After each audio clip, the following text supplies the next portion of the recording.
बिस्मिल्लाहिर्रहमानिर्रहीम। हम करें अभी एक्सरसाइज 2.2 का क्वेश्चन नंबर 2। क्वेश्चन नंबर 2 में वो कहते हैं convert the form of following equations from exponential form to logarithmic form और वाइस वर्सा। मतलब जो लॉग में दिए हुए हैं उसको हमने सिंपल फॉर्म में लिखना है और जो सिंपल फॉर्म में दिए हुए हैं उसको हमने लॉग की फॉर्म में लिखना है। तो इसका पहला पार्ट है हमारे पास लॉग ऑफ बेस में 6 216 इक्वल्स टू 3। इसको हम करते हैं सॉल्व। तो हमने क्या करना है कि जब हम इस फॉर्म में लिखा हुआ हो क्वेश्चन उसको हमने सिंपल फॉर्म में लिखना हो तो जो ये वाली वैल्यू होती है जब ये लॉग खत्म होता है तो ये एज इट इज़ रहती है और जो लॉग की बेस में वैल्यू होती है ये इक्वल के इस तरफ जाती है और ये जो वैल्यू होती है ये इसकी पावर बन जाती है। तो हमने इसी तरह किया, ये 216 यहाँ पे ऐसे आया, लॉग खत्म हुआ, ये 6 इक्वल किस तरफ चला गया और जो ये वैल्यू थी ये 6 की पावर बन गई। बेसिकली यहाँ से जाती है और यहाँ पे जाके इस वैल्यू को अपनी पावर बना लेती है। तो ये हमारा पहला पार्ट सोल्व हो गया।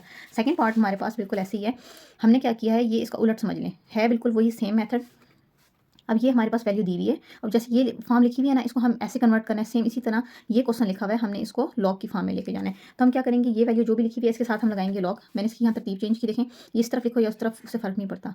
तो हमने ये 2401 यहाँ लिखा और 7 की पावर 4 यहाँ लिख दी। उसके बाद इसके साथ लॉग लगा और ये 7 इक्वल किस तरफ गया था और इसको पावर में लिया था, तो ये 7 दोबारा बेस में आ गया और 4 अपनी जगह पे आ गया। तो ये हमारे पास लॉग वाली शक्ल में चेंज होगी। आपने भी इसी तरह करना है। अगर यूँ लिखी हुई वैल्यू तो आपने ये लॉग के साथ लिखनी है, इस 7 को यहाँ पे जो भी वैल्यू होगी वट उसको बेस में यहाँ लिख के देना है और ये जो पावर है ये इक्वल के इस तरफ साइड पे आ जाएगी। नेक्स्ट क्वेश्चन है हमारे पास लॉग ऑफ एक्स और बेस में है 5 इक्वल्स टू 5। ये भी हम ऐसे करेंगे, जब लॉग खत्म होगा तो ये हमारे पास आ जाएगा एक्स और ये वाला 5 इक्वल किस तरफ जाएगा, तो ये 5 और इस वाले 5 को ये पावर में ले लेगा। तो ये आ जाएगा x equals to 5 raise to power 5। ये हमारा सोल्यूशन है। पार्ट 4 है हमारे पास b raise to power -3/4 equals to 1/27। तो हम क्या करेंगे, इसी तरह इसकी तरतीब चेंज की, 1/27 इस तरफ लेके आए और बी की पावर -3/4 यहाँ लिखा।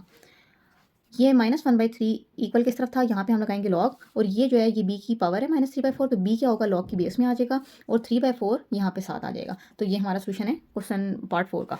नेक्स्ट है हमारे पास 125 raise to power x/3 equals to 25। अब ये पावर है तो हम क्या करेंगे, इसी तरह तरतीब ज़रा चेंज कर लेते हैं तो आसानी हो जाती है। 125 रेज़ टू पावर x/3, तो 25 के साथ हम यहाँ लगाएंगे लॉग ऑफ 25 इक्वल्स टू, अब ये 125 यहाँ पे बेस है और ये एक्सपोनेंट को तो हम नीचे ले आते हैं x/3 और 125 इसकी आ जाएगा बेस में। तो ये हमारा बनेगा लॉग ऑफ 25 और बेस में 125 इक्वल्स टू x/3। नेक्स्ट है हमारे पास लॉग ऑफ बेस में 10, ये 10 raise to power 12 equals to y। इसको हमने सॉल्व करके लिखना है तो हम इस तरह लिखेंगे, हम लिखेंगे 10 raise to power 12 equals to 10 raise to power y. अब बेसिस सेम हो तो पावर्स ऑटोमेटिकली इक्वल हो जाती हैं, तो हम लिखेंगे 12 इक्वल्स टू वाई। ये हमारा आंसर है। नेक्स्ट पार्ट है हमारे पास 256 raise to power x/4 equals to 1/64। अब इसको हमने लॉग की शक्ल में चेंज करना है तो हम इसी तरह करेंगे। ये पावर वाली वैल्यू है, इसको इस तरफ ले आते हैं, सिंपल वैल्यू को इस तरफ ले आते हैं। 1/64 equals to 256 raise to power x/4, ये आ जाएगा लॉग ऑफ 1/64। अब ये हमारे पास बेस है, ये एक्सपोनेंट है, बेस लॉग की बेस में आ जाएगी। 256 इक्वल्स टू x/4, ये हमारा आंसर है।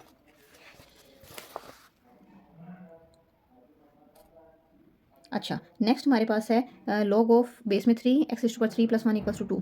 तो हम इसको जब सॉल्व करेंगे तो यहाँ आएगा x³ + 1 इक्वल्स टू, ये वाली लॉग की बेस वाली वैल्यू इधर जाएगी और 2 इसकी पावर में आ जाएगा। तो हमारे पास आ जाएगा x³ + 1 इक्वल्स टू 3 का स्क्वायर, हम चाहे 9 ओपन कर लेते हैं, 3 का स्क्वायर 9। और अगर आप इसको मज़ीद नहीं भी खोलना चाहते, यहाँ तक भी लिखना चाहते हैं तो ठीक है, ये भी सोल्यूशन काफ़ी है। फिर नेक्स्ट है हमारे पास लॉग ऑफ, बल्कि लॉग नहीं लिखते, इसको लॉग को हमने ख़त्म करना है तो हम क्या करेंगे, हम लिखेंगे 2x - 3 इक्वल्स टू, ये 5 इक्वल किस तरफ जाएगा और उसकी पावर 1 आ जाएगी। तो हम लिखेंगे 2x - 3 इक्वल्स टू 5। ये हमारा आंसर है। उससे नेक्स्ट है हमारा, इसको भी हम ऐसे ही करेंगे भाई, ये इस तरफ इसको हमने लॉग में चेंज करना है। ये आ जाएगा 2x + 1 और ये वाला बेस लॉग की बेस में आ जाएगा और ये जो एक्सपोनेंट है ये यहाँ पे लिखा जाएगा। सिंपल, ये हमारा पहला क्वेश्चन कंप्लीट हो गया, सॉरी सेकंड क्वेश्चन। अच्छा, अब क्वेश्चन नंबर 3 है हमारे पास, find the value of x in the following question. अब कहते हैं x की वैल्यू फाइंड करनी है, हम इसको लॉग को ख़त्म करेंगे तो हमारे पास x का आंसर आ जाएगा। कैसे देखें जी, अब हम इसी तरह लिखेंगे 3 equals to x raise to power 1, तो हमारे पास 3 का आंसर आ जाएगा x। इतना सा सोल्यूशन। उसके बाद हमारे पास है नेक्स्ट पार्ट, ये है लॉग बेस में x + 1 इक्वल्स 9 इक्वल्स टू 2। तो हम इसको जब सॉल्व करेंगे तो ये होगा 9 ऐसे ही रहेगा, ये बेस वाली वैल्यू इक्वल किस तरफ जाएगी, x + 1 और ये आ जाएगा उसका स्क्वायर। अब हमने जब इस स्क्वायर को ख़त्म करना है तो हम दोनों तरफ लेंगे स्क्वायर रूट। हमने लिया स्क्वायर रूट ऑफ 9, आ जाएगा x + 1 का 2 और स्क्वायर रूट, इसकी इसकी कटिंग हो गई, ये हमारे पास आ गया x+1 और ये हमारे पास बना 3 का स्क्वायर। इसने अंडर रूट की कटिंग की तो आ जाएगा 3 इक्वल्स टू x+1, आ जाएगा 3 - 1 equals to x, 2 equals to x। Question number 3 का पार्ट 4 है हमारे पास, log ऑफ 64 बेस में 2 इक्वल्स टू x+1। तो ये 64 तो यहाँ पे एज इट इज़ रहेगा, ये जो बेस वाला 2 है ये इक्वल के दूसरी तरफ चला जाएगा और ये वाली वैल्यू हमारे पास 2 की पावर में आ जाएगी। अब हमने क्या करना है कि इसकी पावर को सॉल्व करने के लिए हम कोशिश करते हैं कि 64 2 की पावर में आ जाए। 2 की पावर हम क्या लेंगे, 64 है, इसको हम सॉल्व करके भी ऐसे देख लेते हैं। 64 2 3 ज़ा 6, 2 2 ज़ा 4, 2 1 ज़ा 2, 2 6 ज़ा 12, 2 8 ज़ा 16, फिर 2 2 4 ज़ा 8, फिर 2 2 ज़ा 4, फिर 2 1 ज़ा 2। तो ये 2 की पावर बनी 6, 3 और 3 6। हम कहते हैं कि 2 रेज़ टू पर 6 इक्वल्स टू 2 रेज़ टू पर x+1। हमें पता है कि बेसिस अगर इक्वल हों तो पावर्स भी इक्वल होती हैं, तो हम कहेंगे 6 इक्वल्स टू x+1। अब ये +1 है, इसको इक्वल की दूसरी तरफ लेके जाएंगे तो ये -1 हो जाएगा, इक्वल्स टू x। तो हमारा आंसर आ गया 5। ठीक है जी। उसके बाद नेक्स्ट पार्ट है हमारे पास, log ऑफ x² - 1 बेस में 2 इक्वल्स टू 3। तो हम जब इसको सॉल्व करेंगे ये आ जाएगा x² - 1 इक्वल्स टू ये वाला बेस, ये बेस वाला 2 यहाँ आ जाएगा और ये 3 इसकी पावर में आ जाएगा। फिर हम करेंगे x² - 1 इक्वल्स टू, ये आ जाएगा 2 का क्यूब 8 हो जाएगा, x² इक्वल्स टू 8, ये -1 है, ये इक्वल के इधर आके +1 हो जाएगा, तो आ जाएगा x² इक्वल्स टू 9। अब हम क्या करेंगे, x² हमने आंसर निकालना है, हम दोनों तरफ लेंगे स्क्वायर रूट, तो ये कटिंग हो गई तो x का आंसर आ गया 3।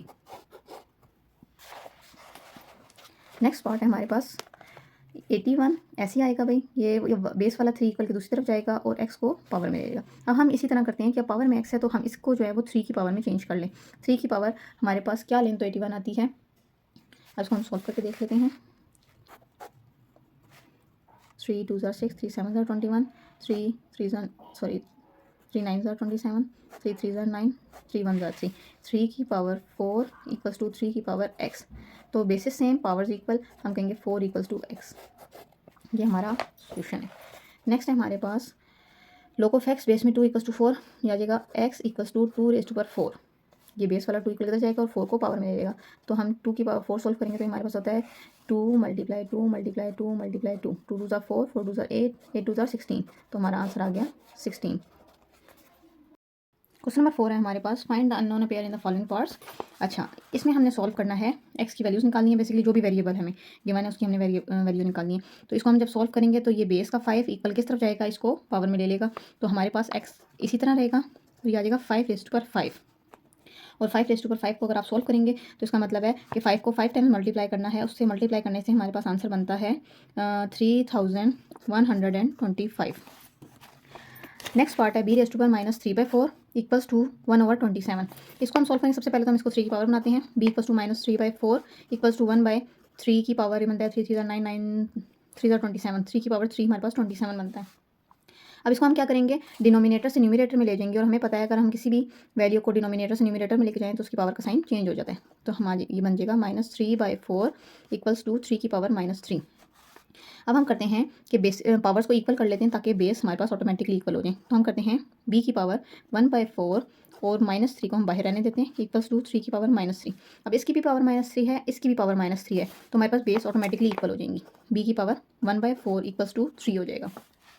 अब हमने चूंकि b की वैल्यू फाइंड करनी है तो ये 1/4 है, इसको हम खत्म करने के लिए क्या करेंगे, दोनों तरफ हम 4 से मल्टीप्लाई कर देंगे पावर्स को, तो ये हमारे पास 4 की से कटिंग हो जाएगी, तो ये b का आंसर आ जाएगा 3 रेज़ टू पर 4।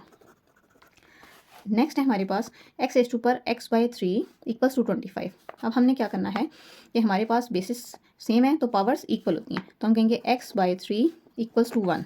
तो x इक्वल्स टू, ये बेस में 3 इक्वल के इस तरफ जाके डिवाइड हो रहा है, इधर जाके मल्टीप्लाई हो जाएगा, 1 × 3, तो x का आंसर हमारे पास आ जाएगा 3। अगला पार्ट है हमारे पास, उसमें हमें दी हुई है log बेस 10 और इक्वल्स टू 10 रेज़ टू पर 12। इसको हम ऐसे ही सोल्व करेंगे, 10 रेज़ टू पर 12 इक्वल्स टू 10 की पावर y। अब बेसिस सेम, पावर्स इक्वल, हम लिखेंगे 12 इक्वल्स टू y। ये है हमारे पास 256, x/4 इक्वल्स टू 1/164। इसको हम क्या करते हैं, 64 को 4 की पावर में चेंज करते हैं, यहाँ से हम 256 को 4 की पावर में चेंज करते हैं। 4 की पावर हमारे पास 4 जो होता है वो 256 के बराबर होता है, कि हमने लिखा x/4 और 1/64, तो ये हम करेंगे 4 रेज़ टू पर 3 हमारे पास 64 के इक्वल होता है। अब हम इस डिनोमिनेटर वाली वैल्यू को न्यूमरेटर में ले जाएंगे, तो आ जाएगा 4 की पावर -3, यहाँ पे आ जाएगा 4 मल्टीप्लाई एक्स बाई 4 और ये 4 ने 4 की कटिंग की तो हमारा आंसर आ गया 4 की पावर x इक्वल्स टू 4 की पावर -3। अब दोनों बेसिस इक्वल हैं हमारे पास तो पावर्स ऑटोमेटिकली इक्वल होगी तो x का आंसर आ जाएगा -3। नेक्स्ट पार्ट है हमारे पास log of x cube plus 1 base में 3 इक्वल्स टू 2। तो हम इसको सॉल्व करेंगे तो हम एक्स क्यूब प्लस 1 को ऐसे ही रहने देंगे और ये बेस वाला 3 इक्वल किस तरफ जाएगा और 2 को पावर में ले लेगा। फिर हम करेंगे x cube plus 1 equals to 3 का स्क्वायर होता है हमारे पास 9। हम इस प्लस 1 को इक्वल के दूसरी तरफ लेके जाएंगे तो ये हो जाएगा 9 माइनस 1। तो ये एक्स क्यूब इक्वल्स टू 8। 8 हमें पता है 2 का क्यूब होता है तो हम लिखेंगे एक्स क्यूब इक्वल्स टू 2 का क्यूब। तो पावर्स इक्वल बेस से सेम, एक्स इक्वल्स टू 2 हमारे पास इसका आंसर आ जाएगा। नेक्स्ट पार्ट है हमारे पास log of 5 2x minus 3 equals to 1। इसको जब हम सॉल्व करेंगे तो ये हमारे पास ये इसी तरह 2x माइनस 3 और ये बेस का 5 इक्वल किधर जाएगा उसको पावर में ले लेगा। हम करेंगे 2x माइनस 3 इक्वल्स टू 5। ये -3 को इक्वल किधर लेके जाएंगे तो ये +3 हो जाएगा। 2x इक्वल्स टू 5 + 3 तो ये आ जाएगा 2x 8। अब 2x के साथ मल्टीप्लाई हो रहा है इधर आके डिवाइड होगा तो हम करेंगे 8 डिवाइडेड बाई 2 तो x इक्वल्स टू 2 1 2 2 4 8 तो x का आंसर आ गया हमारे पास 4। और 10 है हमारे पास 2x plus 1 equals to 2 raised पर 3। 2 रेस्ट पर 3 हमें पता है 8 के इक्वल होता है और 2x प्लस 1 ऐसे रहने दिया। फिर हम यहाँ लिखेंगे 2x, ये प्लस 1 है इक्वल के तरह के माइनस हो जाएगा तो ये माइनस करेंगे तो ये 7 आ जाएगा और ये 2x। अब 2 7 सॉरी x के साथ मल्टीप्लाई हो रहा है इक्वल के तरह के डिवाइड हो जाएगा तो हम करेंगे 7/2। अब इसको अगर आप पॉइंट में चेंज करना चाहते हैं तो पॉइंट में चेंज कर लें और 7/2 भी अगर आप लिखें तो ये भी ठीक है। इसी के साथ हमारी एक्सरसाइज खत्म हो गई। आप चैनल को सब्सक्राइब और वीडियो को लाइक कर लें ताकि आपको तमाम लेक्चर्स की वीडियो रिसीव हो जाए। शुक्रिया।